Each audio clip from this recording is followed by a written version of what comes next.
Wood. Here. Vice Chairman Blueberry. Here. Commissioner West. Here. Commissioner Portsmouth. Here. Commissioner Hennessy. Here. Commissioner Boston. Present. Commissioner Coleman. Here. Commissioner Riddick. Present. Commissioner Parnell. Here. Commissioner Hunter. Here. Commissioner Wright. Here. Commissioner Ross Hammond. Here. Chairman, we have a quorum. Thank you. Do we have public comment? We do, we have three. Chairman. First, we have Donna Sott.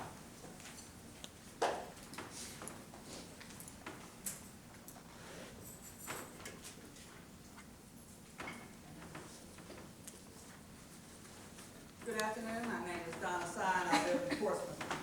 I wrote Secretary of Transportation Aubrey Lane about my concern with the program that this commission has advertised about young teenage riding free on buses to improve ridership. He suggested I come here and tell you about my concerns. First of all, I got an organization chart of the Hampton Road Transportation Planning Organization. As you can see, HRT is over here, and TRAPEX is on here as well. And then you see citizens don't have a voice in this regional transportation body. There's too much overlapping of services with overspending of taxpayers' money. For example, the buses bought are too long for the mechanics bag to get fixed. Somebody did not use due diligence to oversee the spending of taxpayers' money. This commission is not making enough money to pay the expenses. How is giving free rides going to help with the gap in revenue? This regional transit system is too large to make a profit. Life is all about building and maintaining relationships. The regional government is not about the human element. It's all about money, getting it, and spending it. If this bus system was smaller, it would be more comprehensive, and more people would be riding the buses. In Bethlehem, Pennsylvania, they had a little bus shop with brochures and snacks outside where the poles for buses came in a row and people would transfer. Not here in Portsmouth. There's no little shop to get tickets. No little area where buses line up for transfers. There's no organization or even a little bus station. Thanks for listening.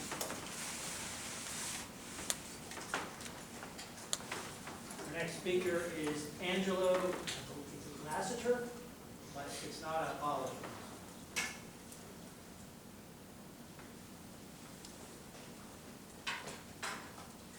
Wanted to speak about employment. Right there. Oh, I'm sorry. My name is Angelo Lassiter. I would like to formally request a meeting with Mr. Harold regarding my employment.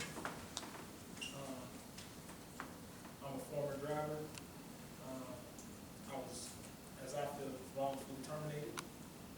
If Mr. Harold will give me the opportunity, I would love to have a meeting with him at his time, his closest time. Thank you.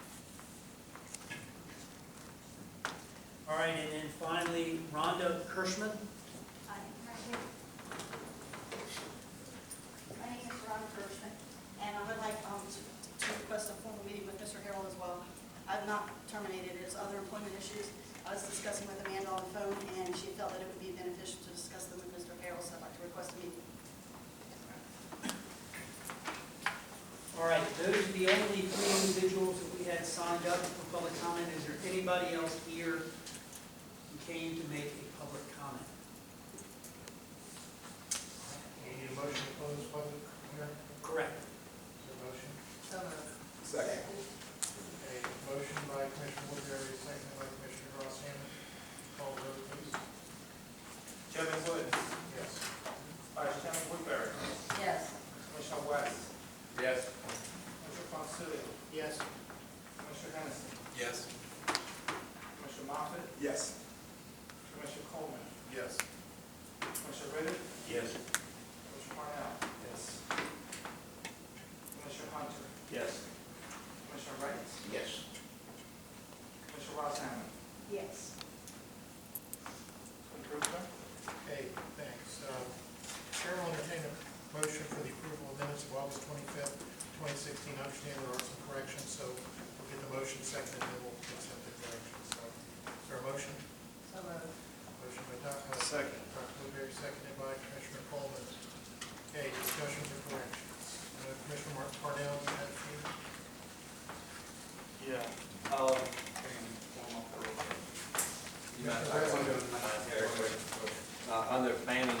Parks Committee report.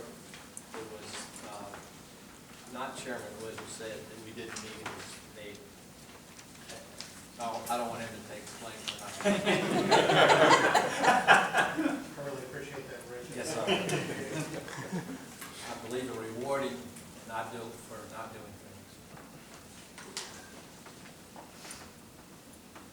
Okay, so make that correction and then.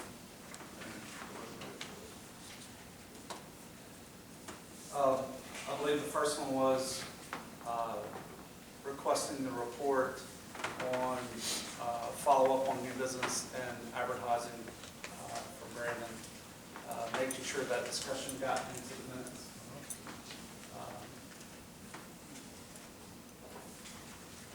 We can add that. I think you said email. Yeah, that's what actually. Yeah. Is this what you're looking for?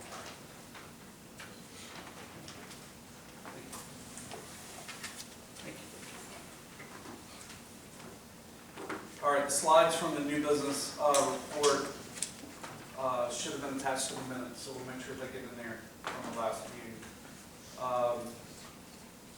Follow up for Brandon on the report for the new business. And then we talked about moving digital communications onto the hrtransit.org email servers and off on private servers. That needs to get into the minutes and then follow up with that. No. Okay. Any other corrections? Adoption as amended. Is that okay for you? Absolutely. Okay. No further corrections or amendments, we'll call the vote, please. Chairman Wood, Yes. Vice Chairman Woodbury, Yes. Commissioner West, Yes. Mr. Fontecchio, Abstain. Commissioner Hennessy, Yes. Commissioner Moffitt, Yes. Commissioner Coleman, Yes. Commissioner Riddick, Yes. Commissioner Parnell, Yes. Commissioner Hunter, Yes. Commissioner Wright, Yes. Commissioner Rosshammer. Yes. Chairman, minutes have been approved with the addendum corrections. Okay, we'll turn it over now to the CEO, Mr. Harrell, for the monthly report. Thank you very much, Mr. Chair, members of the commission, members of the public, welcome everyone. I'd just like to say in regards to the employees that requested meetings, I certainly will grant those. Kim Ackerman will sit in. As you know, we have labor contracts, and as a result, there are specific grievance steps. So we certainly want to make sure that we respect the language of those agreements, but we will certainly get those meetings set up.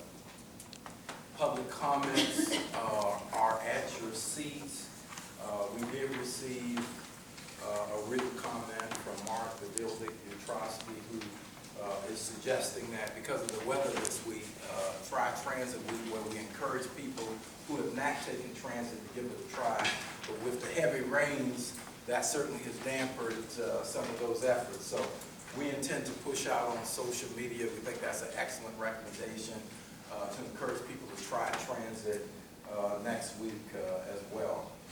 In addition to that, we also have social media comments that are at your places, along with social media analytics, so you can see the number of impressions that we get on Facebook and Twitter and what have you, so we track all of that.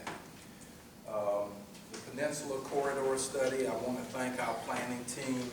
We had a very good executive committee meeting yesterday. Commissioner Moffitt was there as well as Mayor Tuck of Hampton.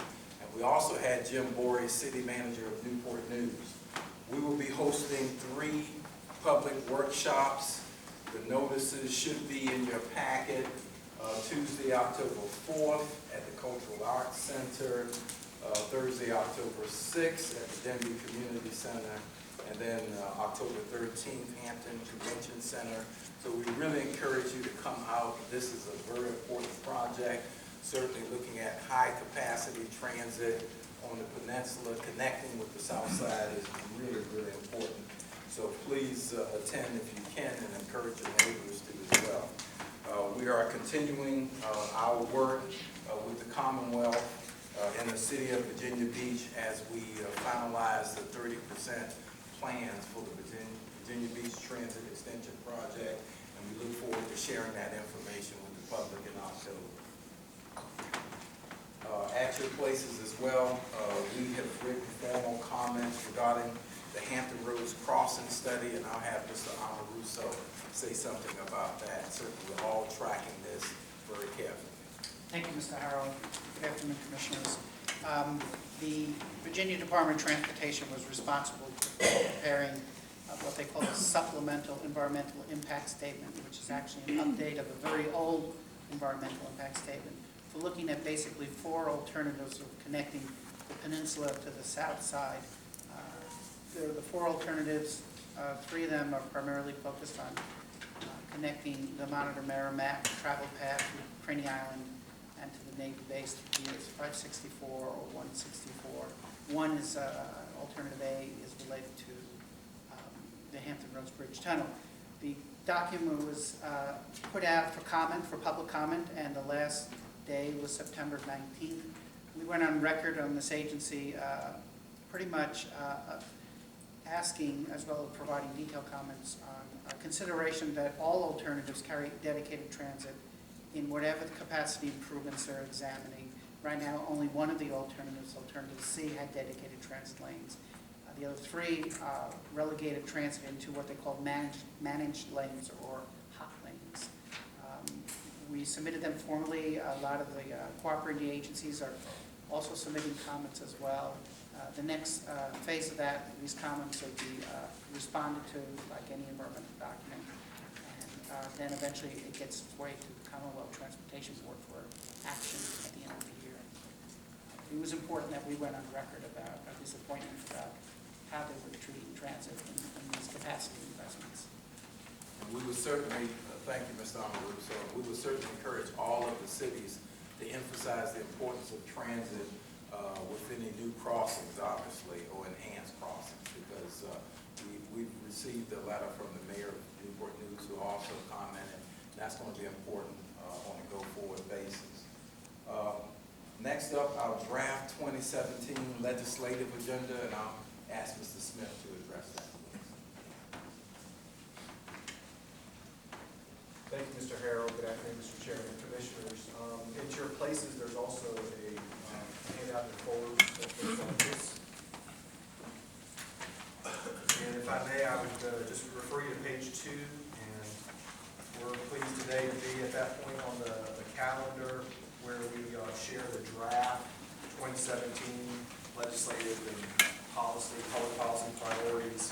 And then we look forward to, over the next 30 days, continue to refine those as needed to include public input. I would say for those in the gallery today and others out there, so this draft information will be posted online this afternoon, so that's part of our process of this 30 days. And we would look forward to coming back to you next month when the commission would adopt the annual agenda as it does each year. So the draft is on the next page, and you can see the various items there. I will briefly and quickly go through those, beginning with the floor to the regional wholesale gas tax revenues. There's not a floor on those revenues today. With the significant drop of fuel prices, that has resulted in a significant negative impact to what otherwise would have been revenues that the region could use for transportation improvements. Though transit is not an eligible expense for those funds, obviously our buses are traveling on the same road each and every day. It's just incredibly important to the region's overall transportation system that we have those revenues in place. So we would support, as many do, floor on the regional funding that comes from the motor vehicle fuels tax. The second item is speaking to that issue. If you look over actually a few pages, you'll see that chart we referenced earlier in the work session.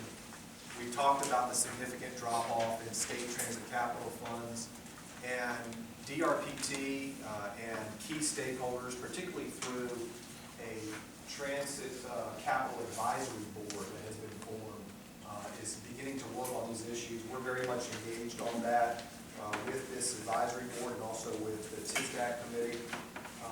And so that's going to be not necessarily a legislative issue per se, but there's a lot of heavy lifting that has to happen over this next year as stakeholders work together to, and particularly with this advisory board, to come up with some specific recommendations that could be advanced in the 2018 session. So it's very important and we want to stay engaged on that. The next item is a recommendation that we would have a joint subcommittee established similar to what was done in 1996 to look at the issue of the governance and the funding of public transportation, specifically in Hampton Roads. And that body of work would also be able to come forward kind of in a parallel track at the same time that we're working with on the statewide transit capital issues. We need to be advancing this conversation about Hampton Roads needs in particular, and this study would help to address those needs. The next item, I apologize, these are not numbered, but it'd be bullet point number 4. This is a carryover from last year. We did engage the General Assembly on the issue of establishing minimum sentencing guidelines for in cases of assault on our operators. You know, between our customer service personnel, but especially our operators, they're out there each and every day. You know, they are the front line, if you will, of engagement with the public. And sometimes incidents happen, unfortunately. And we've seen that happen here at Hampton Roads. We see it happen in transit agencies across the country. Incidents of assault on operators. And we are there, we want to be there to support our operators in every way. That includes a lot of things, but one of those things we felt was important to do, and we want to carry it forward again this year, is that if you assault an operator, you will go to jail. There will be some minimum sentencing standards. I think it's 2 days minimum, Joe. Yes. So it's a 2-day minimum and a minimum fine. And that provision is in place right now in cases of assault on battery on public and private school employees. So we just would like to see that same provision in place for transit operators. And moving down the list there, these are more on the federal level. The Capital Improvement Grants Program, also historically known by many as the New Starts, Small Starts funding. That is the program that funds, at the federal level, that funds major capital projects like extending light rail or bus rapid transit, fixed guideway projects. That's historically about a $2 billion program. And Ray, I'm not sure how oversubscribed it is. There's probably $8 billion of needs that are in the pipeline. So is that 6 to 8 billion? There's 61 projects in the pipeline nationally right now. The FAST Act, the most recent 6-year legislation Congress allocated $2 billion a year for each of the 6 years. The average price of these projects are about $1 billion. So it's definitely oversubscribed. So we have to stay vigilant as a lot of people feel this across the country. The Capital Improvement Grant Program needs to be very much maintained and expanded if we hope to leverage those federal resources in the future. The next item we will continue to support, and Ron Hodges is here with our traffics program, our TDM, Transportation Demand Management efforts. There's some really important incentives there that his team is able to go and engage with businesses on commuter benefits, tax incentives, and I don't know if you want to get into the details of it, but Ron can certainly provide more detail than I could. We want to continue to work for Congress to maintain and extend these commuter incentive benefits. And finally, bus and bus facilities. And I think this was mentioned in our O&O meeting. We talked a little bit about our bus program. We always talk about state of good repair and the need to invest in our buses. Well, under MAP 21, we experienced a significant drop-off in the overall funding for bus and bus facilities. So that's kind of the picture of the federal environment. The federal level of funding in MAP 21 really dropped off. We were successful as part of the bus coalition in engaging in the FAST Act, which now has replaced the MAP 21, to increase some of that funding. And in particular, to create a new discretionary program. It is a competitive program, and it's based on criteria, for example, the age of your fleet, the mileage of your fleet. So systems that really need these monies would be able to compete pretty well with the criteria. And we were really happy to see that program was included in the FAST Act. So we actually, we talked about it at our O&O meeting, and that afternoon, I don't want to steal anybody's thunder, maybe we'll mention, I'll let somebody else mention the positive. Is that okay? All right, we were successful, actually. We got word that afternoon that we did win the only grant in Virginia under that program. So we were able to secure almost $2 million. 1.2. 1.2. 1.2 million, which leverages enough state and local match to buy 9 buses, 9 40-foot buses. So we're really Is that happy. where you got Congressman Scott and Scott Regional? Is that where they came in and helped? Yes, indeed. We're very, very happy to engage on that and to have the support of Congressman Scott and Congressman Ridgel. It really made a difference in seeing that amendment to the FAST Act happen. So that being said, there's more work to do. As you notice here in the narrative, though the FAST Act has included some increased funding for bus and bus facilities, about $510 million across the country, by 2020, the authorized funding for bus transit programs will still be 15% lower than it was in 2011 and represent only 14% of the total federal funding for transit, while, by the way, buses are carrying more than half of all transit trips across the country are provided on bus each and every day. And yet the funding, there's just a real big difference in the level of funding. So we'll continue to engage at that level as well. And hopefully we'll see improvements in the funding for bus and bus facilities. So we submit these as draft policy items for 2017. We look forward to any feedback today, and also over the next 30-day window, as we could come back next month and look forward to an adoption by the commission. What about, you found on the next page is special topic dedicated funding, which I think is probably, if not the most important one to the commissioners here, probably one of the top 2 or 3. Where is this? Because I noticed you don't have that prioritized in your bullets, but. Yes, sir. As indeed, in some of your places, you'll see this is a special topic.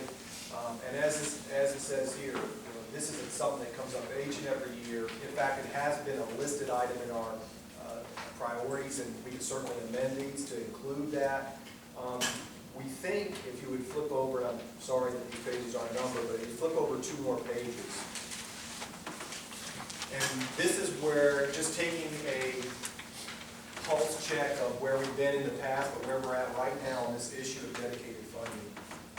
We think that in order to really be able to advance this, it's such a challenging issue. It's going to have to become a real priority for all of our member cities and for the region as a whole to really get behind a proposal that could lead to some additional funding for transit in the region. And in order to do that, we think that these are suggested tenets, if you will, that we have to meet each of these important things.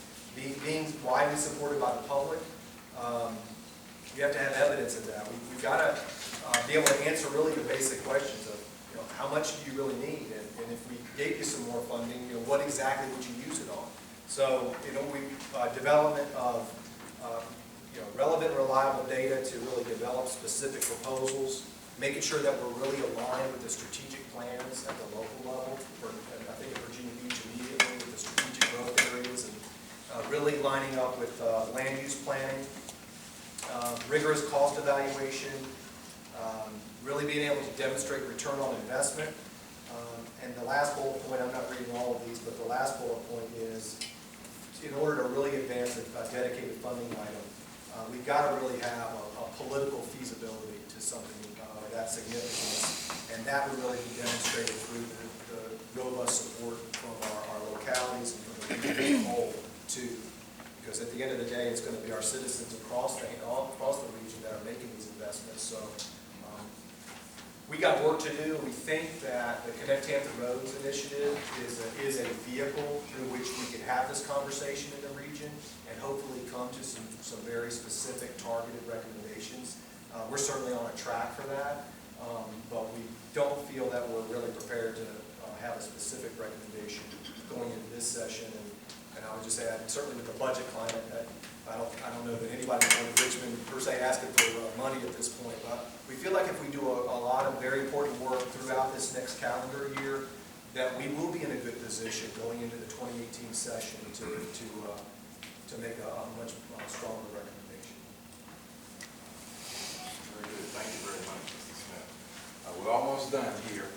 At your last work session, we talked about establishing emails for board members for ease of getting all of the information we send out to you. We are prepared to get those set up. So if you're interested in that, Mr. Ramos, as well as Mr. Travis, will be here to give you your new email address, and we have a consent form we need you to sign.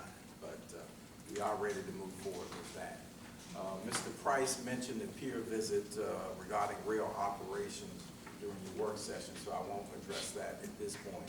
I will conclude just to mention that the Virginia Beach Resort Area Council is very interested in how we might be able to advance mobile ticketing for that service that occurs during the summertime. We are looking to pilot that project. We have asked Ms. Alicia Kane to work on developing a request for proposals.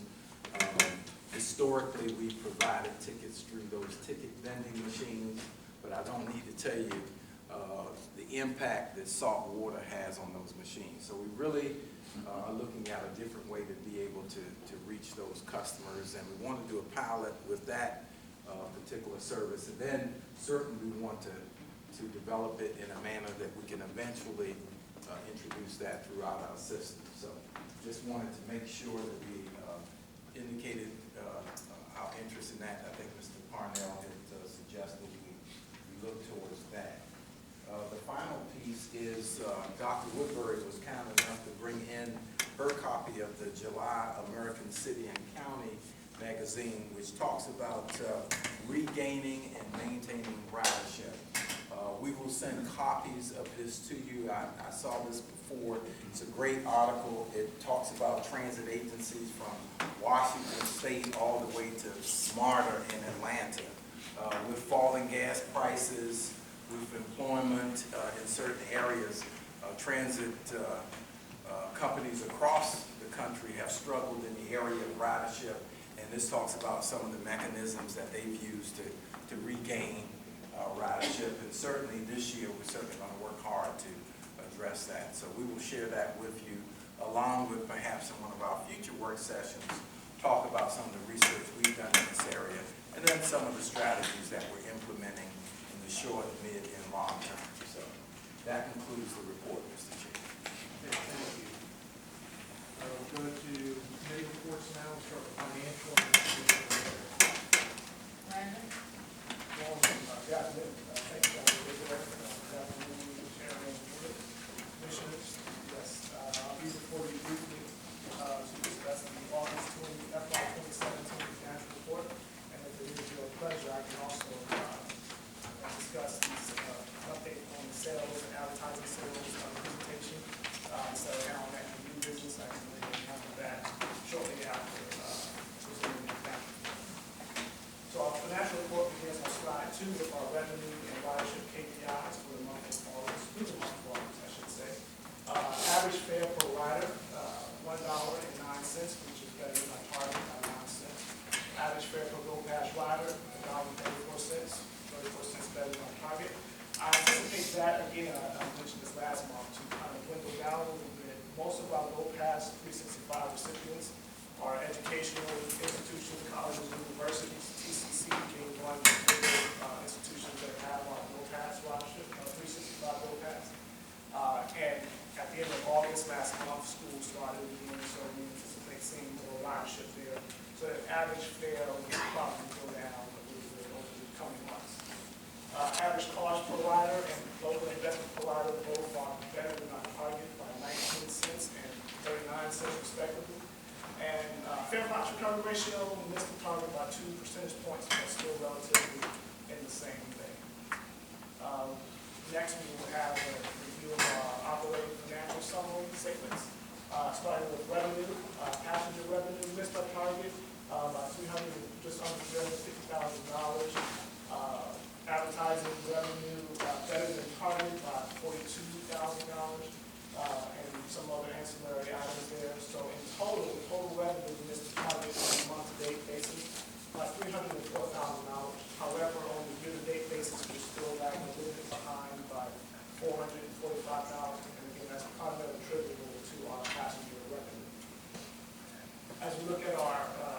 expenditures for the month. Virtually on target for the month to date, just missing the target by just under $15,000. However, on the year-to-date summary, we're still doing better than budget by about just over $500,000 at $516,000. Moving on to our ridership stats. Ridership for the month of August was somewhat better. I guess it's beautiful weather, people got out and ride the bus, but not just currently fall rain. But in terms of ridership, we did surpass our target by about 28,000 trips, which is about 2.1%. If you look at August to July, this current July to this current August, we were better than we amassed 100,000 more trips than in July for August, so that's pretty good in terms of moving the needle toward stabilizing ridership. The bottom half of the chart here is a year over year, so August of last year to August of this year, about 35,000 trips we were off of our target, which is about 2.6%. So we're relatively in that same vein in terms of stabilizing ridership. It's not too far off our target. Year to date, about 7.6%, so we're still trying to close that gap there. And as I conclude the financial portion, this is a newer slide that Dr. Woodbury, I think, requested a few months ago in terms of procurement actions between $50,000 and $100,000, which were met in the month of August. There were three. The details there, I probably won't go over all of them, but the three procurements that were met there. If you have any questions, I can definitely address those. So now, just to bring some update on the advertising sales. Last month, Ron Hodges and his staff brought a presentation concerning advertising sales, current, past, present, and future. He pretty much brought a presentation from the contracting side in terms of contracts written and the face value of those contracts equal X amount of dollars if you take the total of them over the fiscal year. But however, I'm going to relate this more to the finance side or the accounting side. So basically, when we look at our advertising sales, again, you have the contracts that are written, you total those face values up for a fiscal year, you have X amount of thousands of dollars. However, on the actual accounting side, we look at what revenue we actually realize in that fiscal year. So advertising sales contracts may cross fiscal years, may be right inside the fiscal year, or they might cross multiple fiscal years. We look at in terms of what we present in our financials and what this presentation will present is if you look at a particular fiscal year, July to the June, and understand exactly how much revenue we actually realize in that fiscal year. So just to review a little bit, this is a presentation of what was outsourced in fiscal years 2006 to 2012. Gateway Outdoor Advertising was the contract. It was a 3-year base year with 2 one-year options. And the RFP required a minimum annual guaranteed payment. So over the 5 fiscal years, they received totals $250,000 for the first year, all the way up to $401,000, then back down to $276,000. So that's about an average of just over or under $300,000 per year. One thing I do want to point out, you do see the large drop from fiscal year 2008 to 2009. Gateway Outdoor Advertising came to us and pretty much said, you will no longer receive your guaranteed annual payment. And that is the end result. So the guaranteed payment for FY 2009, if I'm not mistaken, was $400,000. And as you can see there, we received just about half of that. And the guaranteed annual payment for 2010 was $450,000. And you see we received $276,000, which is about 61% of our guaranteed minimum. So unfortunately, that was not sustainable for us. And at that point, we decided to make some changes. We transitioned away from gateway advertising and moved the advertising sales in-house. So how does that look over the last several fiscal years? So starting from 2004, 2012, I should say, to 2016. Just want to review some of the items I mentioned earlier. When we look at revenue, and that's the 726, the 933, the $798,000, that is the revenue that we received in that fiscal year that we actually recognized. So if a contract began in, say, January, and it was a 12-month contract, we would account for 6 months of earning that revenue from January to June. And then again, for the next fiscal year, we'll account for 6 months in the next fiscal year, because that's the revenue that we actually earned during that fiscal year. And expenses are the same way, personnel and non-personnel expenses. We account for the expenses that are in that fiscal year. So when you look at the deltas between the revenue that we earn versus the expenses that we had for advertising sales in-house, you see our net gain loss, which we have all gains for the last several fiscal years, of approximately $500,000 on average per fiscal year, anywhere from a high to from $714,000 to this most recently completed fiscal year of $438,000 as a net gain. One thing I do want to point out, you might say, well, Brandon, why such a fluctuation in terms of one fiscal year you do $900,000, one fiscal year you do just over $700,000? Well, there's a lot of reasons for that. One particular reason is availability of advertising funds. And it's in my experience that, at least the HRT, some of the first things that go, sorry, Gene, wherever you are, advertising dollars are typically the first thing that goes in terms of balancing the budget. And I'm sure that's true for other industries as well. But at the same token, some industries might come in. I'm reminded of a situation where Metro PCS was coming into this region, and they had a big push for advertising. And we had, I can't remember how many buses we had for Metro PCS, but they were purple buses with, I think, yellow writing. You couldn't miss it. And they flooded the market. Again, shortly after that, Verizon comes in with their FiOS campaign. We had bright red buses riding all through town with Verizon FiOS on it. So those were large investments that industries made into advertising. Conversely, there are times where that investment is not as large. So you see the deltas here as we go from year to year. So 1 year doesn't necessarily, is not indicative of what should happen the next year or the year before that. So what we have here is just a in-house versus outsource. The red being outsourced and the blue being in-house. Now these are just 5 consecutive fiscal years for each of the two situations. 5 consecutive fiscal years for in-house versus 5 consecutive years for being outsourced. And you can see the deltas there. And the in-house number is our net number, so that takes into account our expenses, any overhead, it takes all that into account. So, as I conclude some final thoughts, as I mentioned, Gateway was our outdoor advertising back in 2006. Came to us and said, you know, you're not going to receive as much as you did before because of the downturn in the economy. So, like I said earlier, we decided to make a change and bring that in-house.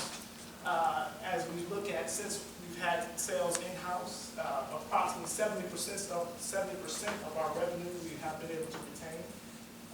HRT has had greater control over content and program, creative content and program. And financially, one of the things that I really appreciate is we have greater control over contracting, invoicing, and collections. I personally myself see all the contracts, so I can see the direction in which we're going in terms of sales. In fiscal year 17, this commission did allow us to expand our footprint with alcohol beverage ad sales, as well as the corresponding festivals. And going forward, HRT will examine the feasibility of our naming rights. As Mr.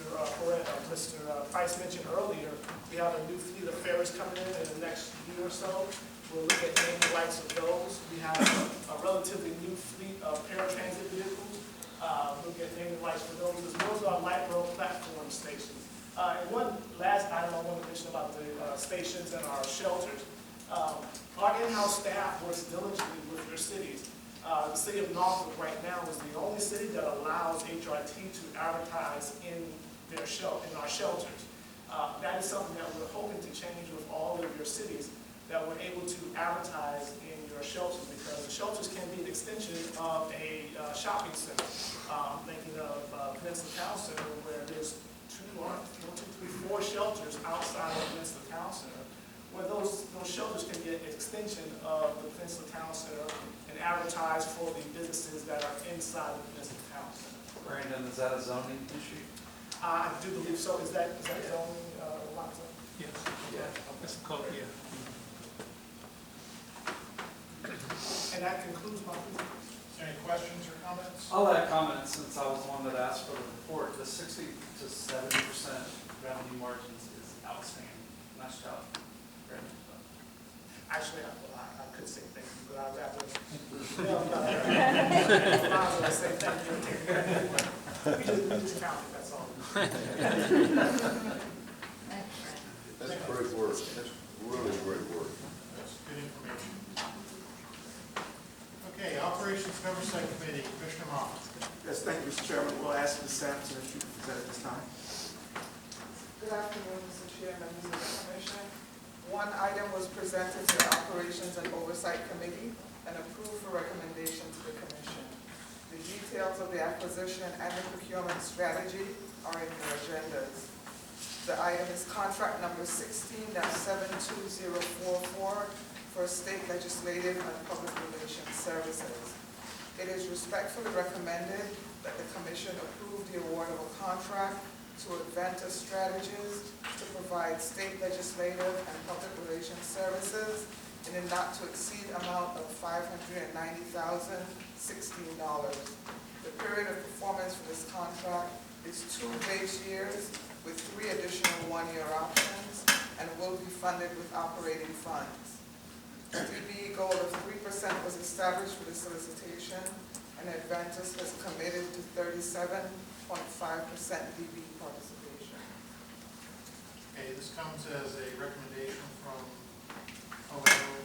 Is there a second? Seconded by Commissioner Sam. Is there any discussion? All right, the one.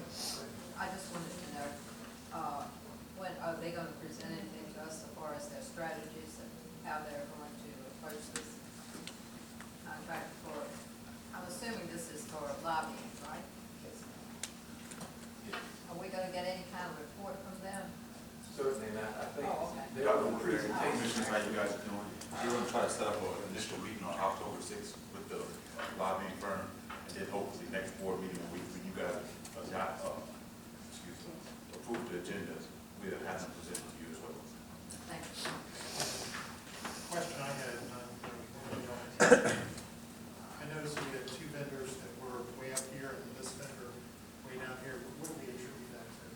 One of the factors, we could say, Commissioner Wood, we had about 10 people come to the bid. What traditional bidders did was they combined contracts. So one of them could have been principal advantage instead of just being one bidder. Traditionally, you have more abatement. No, I was talking about the pricing. Right, so they combine, so traditionally when you have one bidder for one contract, you see 3 bidders hitting in one proposal, and they didn't change their price points. So those 3 bidders are coming in and asking for $100,000 and put it together and submit it under one name. So the principal advantage, you have technically, traditionally, 3 separate bidders where you could have had David Bailey and Associates, and stuff like that. Well, that's a lot of difference there. Huge difference. There is a big difference. And we just think that it's, again, like Mr. Dillon said, because the other 2 bidders submitted proposals with subcontractors, it increased their overhead and all those things. So Adventus is going to be doing all of the work themselves, while the other contractors had a different strategy where someone would be doing Northern Virginia and some of the lobbying there, and another contractor to do work in this area, and their rates were a lot higher than Adventus provided to us. Yes, just there's $1 million difference between the high bids and the low bids, and that's the. And they did do their due diligence as far as bringing them into discussions, and everyone understood the scope of work. So it was a matter of the pricing. Okay. Any other comments or questions?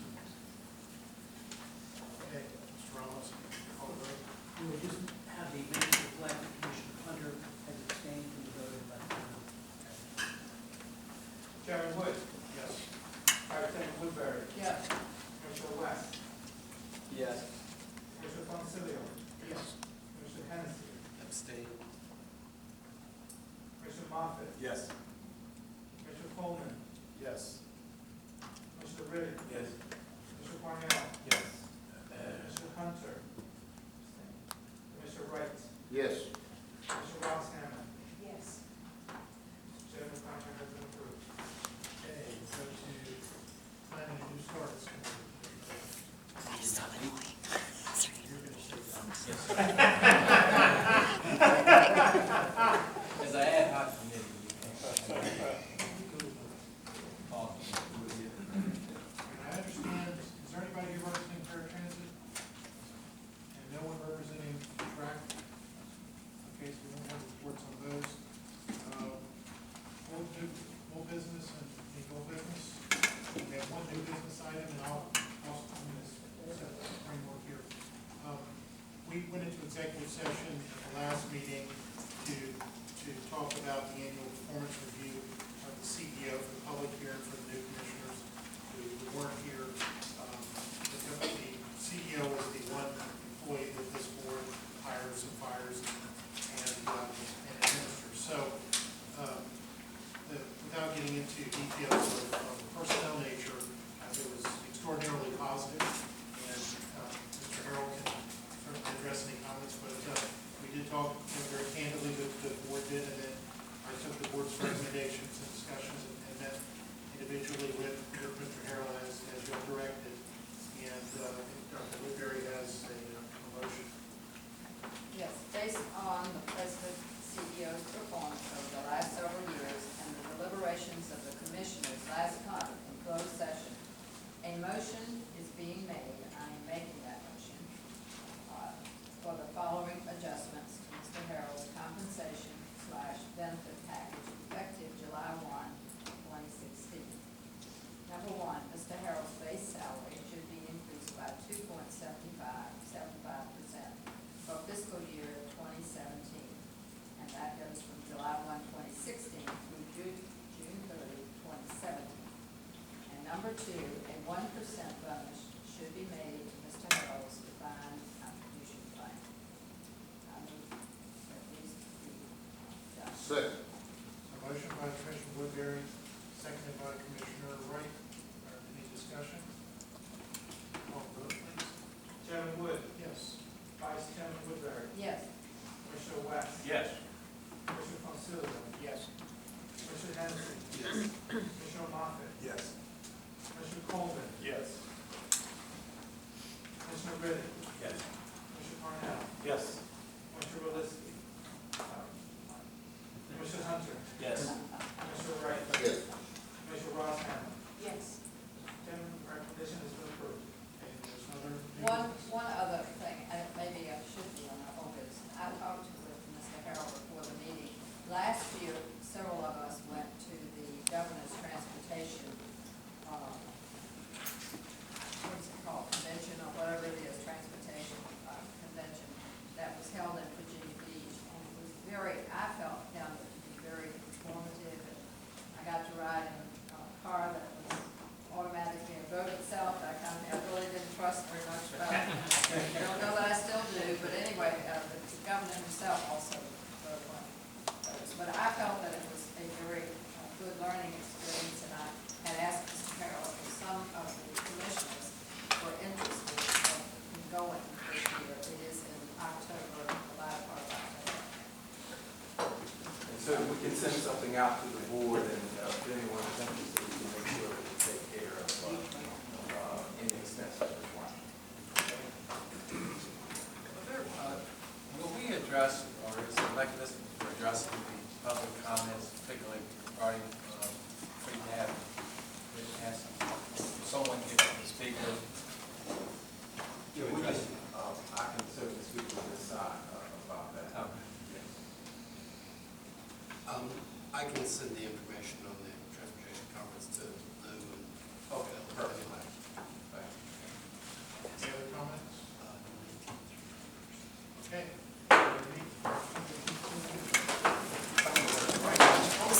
Right there.